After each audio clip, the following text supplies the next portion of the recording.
मुजफ्फरपुर। माँ Shitala recording studio Bihar Sharif. एगे कोइनी तू बियाह बमर बहु कसी गियारी में जाऊरी गे छाउरी। कोइनी तू बियाह बमर बहु कसी गियारी में जाऊरी गे छाउरी। हाँ गे छाउरी त दिलवा तोड़ी के बोलो ही साउरी गे छाउरी। त दिलवा तोड़ी के बोलो ही साउरी गे छाउरी। क्रिया कसम बादा सभे कैनी हमरा जाऊरी गे छाउरी। क्रिया कसम बादा सभे कैनी हमरे जाऊरी गे छाउरी। हाँ गे छाउरी त दिलवा तोड़ी के बोलो ही साउरी गे छाउरी। त दिलवा तोड़ी के बोलो ही साउरी गे छाउरी। त दिलवा तोड़ी के बोलो ही साउरी गे छाउरी। डीजे कंचन राज मुजफ्फरपुर। जोगे छौड़ी जो तू आवा हो माँ बहरा बादगे भतरा के हो तो चाऊ ठारी दिन सारा धगे।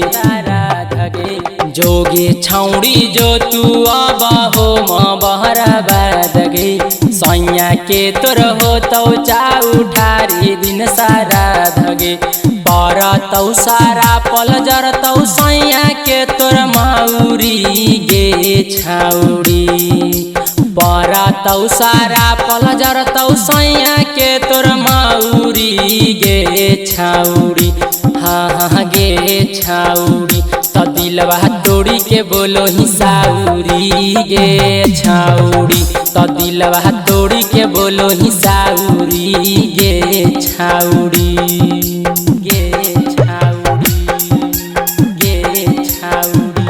डीजे कंचन राज मुजफ्फरपुर। दिलवा तोड़ी के बोलो ही साउरी गे छाउरी। केते सुख बाइनी भोलावा भातार में कवन कमी रहलौ गजुआई यार में।